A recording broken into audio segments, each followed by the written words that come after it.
yung what transpired is something which was not surprising. Alam na naman natin nung una pa lang na that yung the committee would vote that way, which was to say that it was sufficient in grounds and there is probable cause.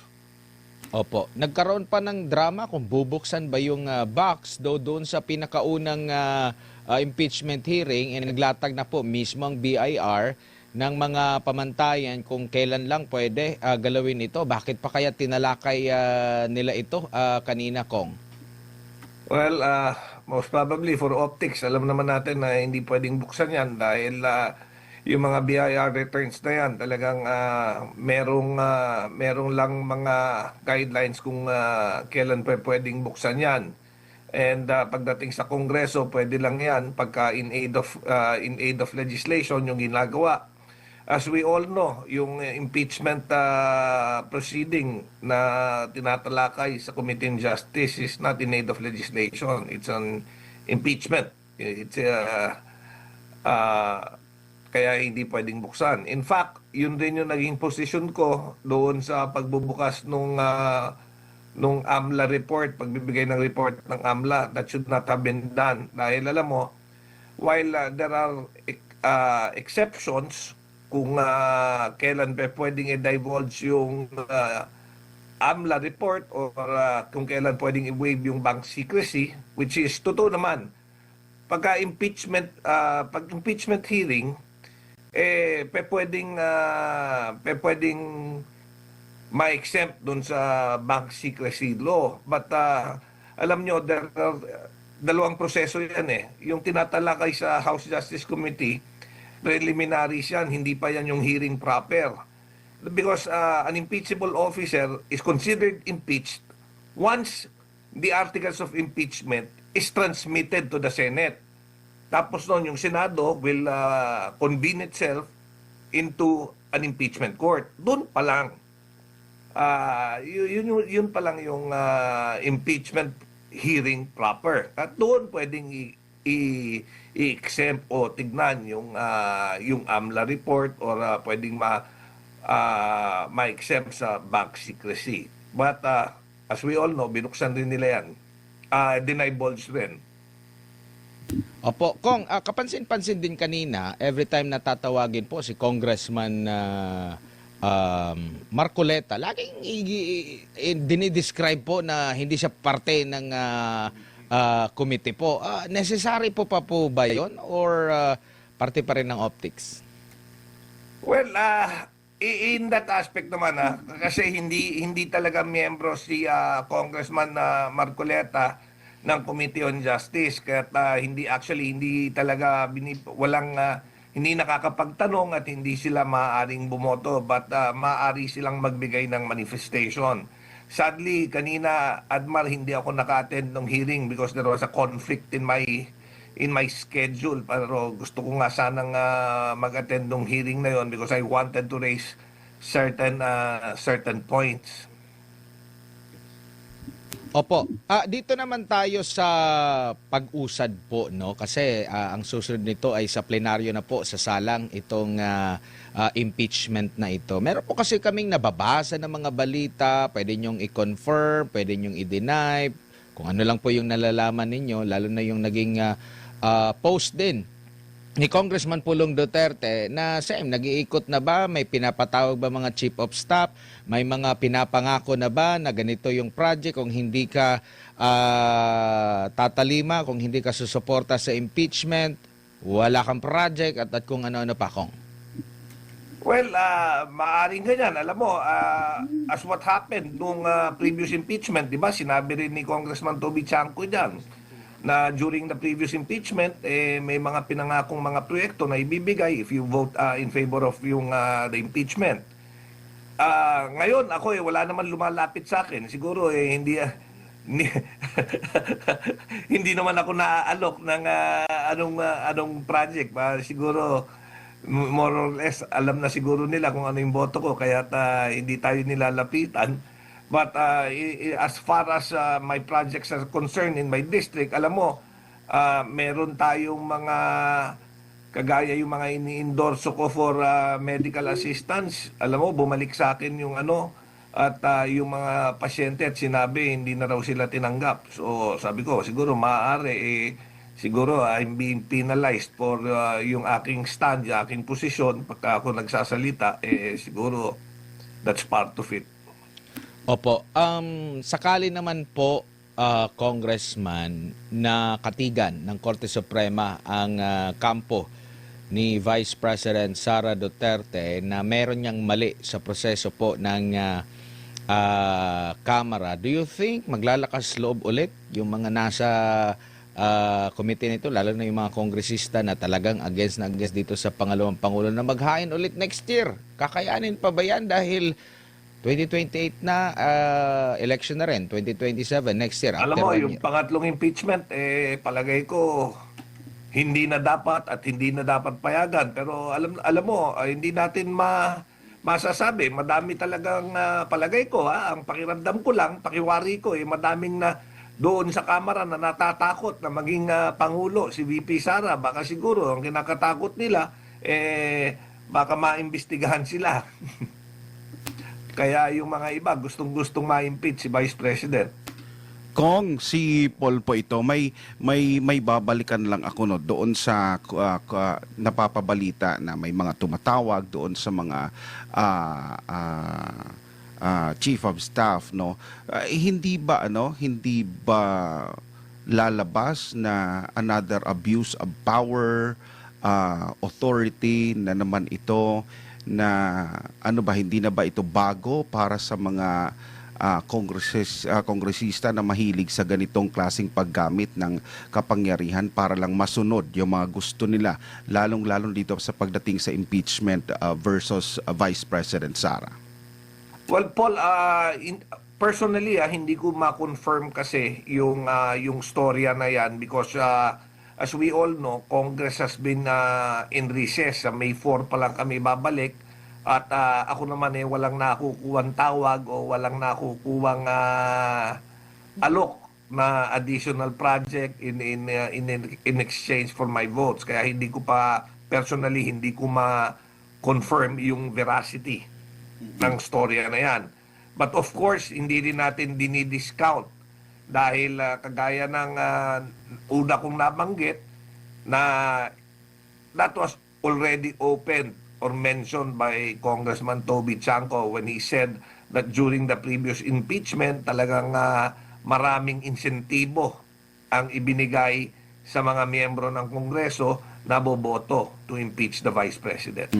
Pero ang problema dito, yung mga kongresista naman na sabihin natin na hindi pabor para sa kanila dahil yung mga constituents na sinabi mo kanina, medical, free education, lahat-lahat, support, benefits, maaapektuhan. Hindi nagagalaw yan para sa mga nasasakupan ho ninyo, halimbawa.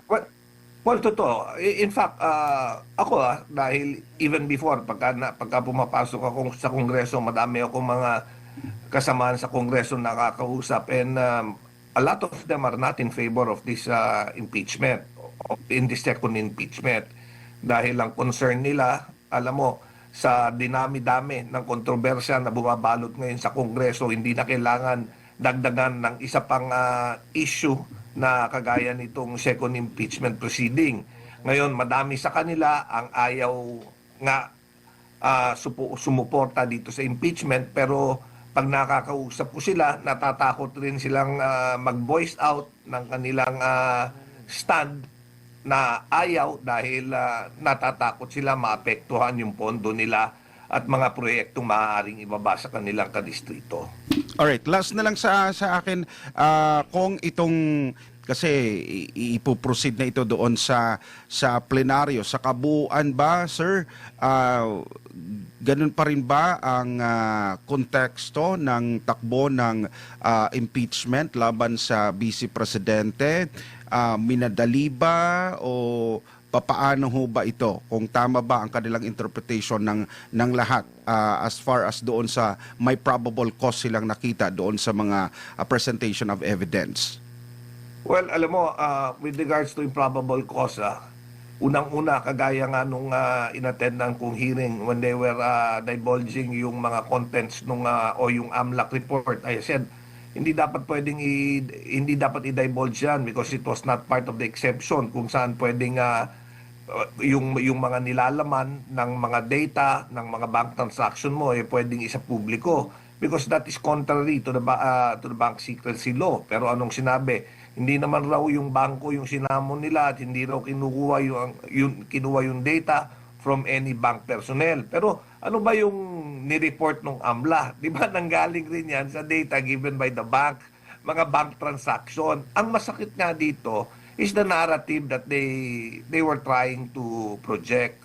Pino-project nila that CBP that there was 6.7 billion that was in the account of the Vice President and her husband, si Atty. Mans Carpio. Pero kung makikita mo, transactions are different from bank deposits. Laging sinasabi may 6.7 billion. Walang 6.7 billion doon sa account ni Vice President at ni Atty. Mans Carpio. These were transactions in and out na transactions mula 2005 hanggang 2025. So ito yung mga yung cumulative in and out ng mga pera. Ang sinasabi nila, these are yung mga transactions raw are yung which was reported sa AMLAC, ano raw yun, red flag? Hindi. Dahil mandated under RA 9160, any bank deposits 500,000 and above, automatic yan na nire-report sa AMLA. So pagka may perang diniposito sa'yo, 500,000 pesos or above, isang transaction yan, that's automatically reported. Hindi ibig sabihin suspicious yan. Pagka yung diniposito sa'yo, ibinalik mo, nilabas mo ulit yung 500, that's another transaction for the same amount, for the same money. So, ibig sabihin, naka-flag na sa'yo, naka-report sa'yo, may 1 million na lumabas at pumasok sa account mo kasi 500 pumasok, 500 lumabas. Pero in fact, ang bank account mo, 0 yung laman. So, mukhang malaki. Isipin mo, over the span of 20 years, talagang maaaring merong ang 6.7 billion worth of transactions. But it doesn't mean yun yung nasa account. Tapos lagi yung sinasabi, ito yung transactions na nireport ng AMLA for a certain year. Ito naman yung SALN for this particular year. Hindi talaga magbabangga yun. As I mentioned, ang report ng dun sa AMLA are transactions na in and out. Ang laman ng bangko mo is a different things. Talagang hindi magbabangga yung amount. Sir, Tapos nun, Yeah. Okay. Sir, may baka makalimutan ko lang. For somebody's observation, doon sa tatapos ng hearing na yan, tama ba ang behavior as far as ethics is concerned, behavior, attitude ng members ng Committee on Justice na right after na determine nila ang probable cause ng sa mga ebidensya against Vice President Sara Duterte, nagtawanan, natuwa, nagsaya, nagpalakpakan as a Committee on Justice na dapat sila lang ay trabaho ay mag-determine ng the probability of substance, form, yung doon sa mga ebidensya. Pero heto nakita natin, nag-appear, nagtawanan, nagsaya. Ano yung observation? Ano yung magiging, niyan, parang notion to the public as far as fairness and biases is concerned? Yeah. Paul, sorry, I was not there. I was not in attendance kanina doon sa committee hearing. So I was not able to observe yung kanilang demeanor. But of course, yung palakpakan, yung tawanan, hindi proper yan. Especially during a Committee on Justice hearing, lalong-lalo na impeachment of the second highest official ang pinag-uusapan dyan. But sadly, alam mo, ang impeachment kasi is more political rather than a legal o judicial process pagdating dyan sa House. And meron talagang mga leanings ang mga ibang miyembro, kaya siguro ganun yung mga naging reaksyon nila. Kong, si Edmar po ulit ito, kung sa plenaryo po ba, ang tamang tanong po ba para doon sa ibang mga mambabatas, alin ang gusto ninyo, 2 taon o 6 na taon? Alam mo, palagay ko na-consider na rin. Na-consider na rin yan ng mga ibang tao. Kaya, like what I said, kaya siguro yung mga iba gustong-gustong ma-impeach si Vice President dahil may takot sa kanila na baka biglang pagka naging Pangulo si Vice President maimbestagahan at talagang mag-launch ng investigation tungkol doon sa mga anomalyang nangyayari at siguro yung mga iba natatakot. Opo, huli na lang po mula sa akin na Kong, laman po ng social media yung tali ng ating mga kababayan. 2-0 na raw po, pabor sa kay Vice President Sara Duterte dito po sa mga desisyon ng Korte Suprema kontra sa Kongreso po. Ano po masasabi nyo rito?